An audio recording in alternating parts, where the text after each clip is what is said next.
hambog ng Sagro Crew. Una sa lahat, gusto kong magpaalam, lalong-lalo na sa'yo. Dahil kahit saan ako mapunta, palagi mong hawak ang puso ko.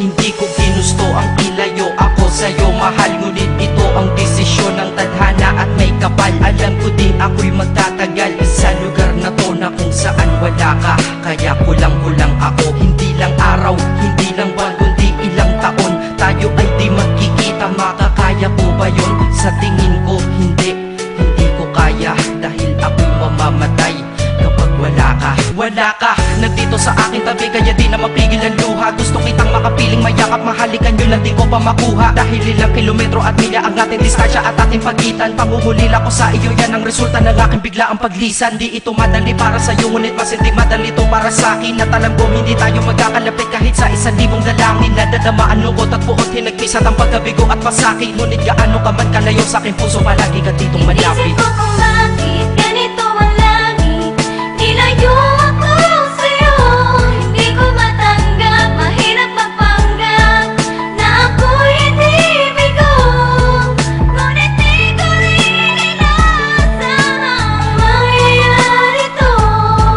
Kung ikaw ay alaala na lang, paano na ako? Pinipilang ang mga araw hanggang sa aking pag-alis. Sa pagpalapit na palapit, lalo akong nagtitiis. At tinatago ang namumuong lungkot sa aking damdamin. Di mo lang alam, di ko na kaya, di ko lang maamin. Dahil sabi mo sa akin, masaya ka para sa akin. Di mo lang alam, ako'y nalulungkot na para sa atin. Dahil tayo'y magkakalayo na walang kalaban-laban. Ang masakit pa doon kung kailan pa tayo nagmamahalan. Nagmahalan tayong dalawa, ngunit bakit ito naging plano? Ng kapalarang naging malupit, ako'y inilayo sa'yo ng eroplano. Habang ako'y nasa himpapawid, ako'y nakatingin sa mga alapaa. Pati niisip na sa alaala na lang, bakit muli makakayakap? At sa gabi nakatitig sa mga larawan, nakatabi ko sa aking kama. Nakatingin at tinatanong, dito na lamang ba tayo magkakasama? Nasa malayo na ang aking katawan, tao at parang pinipilas. Dahil puso ko'y naiwan dyan sa'yo sa Pilipinas. Inisip ko kung bakit ganito ang langit,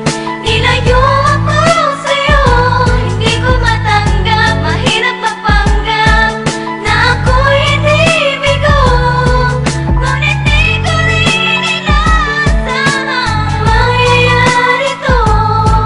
Kung ikaw ay alaala na lang, paano na Ang ako? pilitin kong tinuti na sa buhay ko'y wala siya, ay parang pilit sinusuot, singsing na hindi kasya. Dahil habang pinipilit, mas sumasakit ng todo. Kaya buhay ko ay parang musikang wala sa tono. Di ba pwede naman magsama ang nagmamahalan? Di ba pwede naman wala na din ang hiwalayan? Di ba pwede naman sa pag-ibig walang hadlang? At pwede ba siya ay ibalik na lang? Walang matarik na bundok, walang karagat ang malalim na aking tatawirin. Maibalik ka lang sa akin, dahilan kung ba't nabuhay sa akin ang pagkasawi ay ang pag-ibig nating tamang nasa oras na mali. At sana wag mo palitan dyan sa puso mo pangalan ng lalaki na nagsabi na mahal kita, paalam at mag-ingat ka palagi. Noong aalis na siya at higit sa lahat, mamimiss kita. Isip ko kung bakit ganito ang langit,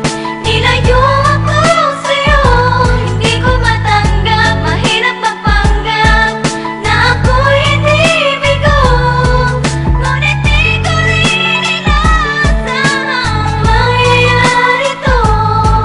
Kung ikaw ay alaala na lang, paano na Paano na ako mamumuhay nito ko sa piling ko ay nawala ang nag-iisang minahal ko? Makasama ko siya ay isa na lang bang himala? Alam ko na sa oras na to ay nakikinig kang pinipigil mo ang pag-iyak. Sige ilabas mo, wag pigilan ang emosyon ng iyong puso na nagkabiyak. Dahil ang alaala natin dalawa ay nag-iwan na sugat na nakamarka. Sino ba naman ang hindi masasaktan kapag nalayo ang taon na mahal ka? Kung minsan naisip ko din na wag nang ituloy ito, nagawa ko na kanta. Dahil malamang pag narinig ko ito, sigurado na maaalala kita. Pero kahit pilitin umiwas sa sitwasyon natin ay kusang bumabalik ang mga nakaraan. Kaya titulo ng kata ko ngayon ay alaala na lang. Dahil sa alaala na lang umiikot ang aking isipan na nalilito. At presensya ng pagmamahal mo sa akin ay dala ko lagi at naririto. Hindi man kita nabigyan ng material, pero di mo alam ay iniwan ako. Ito ang isang bagay na di maluluma, yun ay ang pagmamahal ko sa iyo. Sana pagkaingatan mo yan hanggang sa oras na ikaw ay muli kong balikan. Dahil ipinangako din ako iibig sa puso ko, di ka mapapalitan. Isip ko kung bakit ganito ang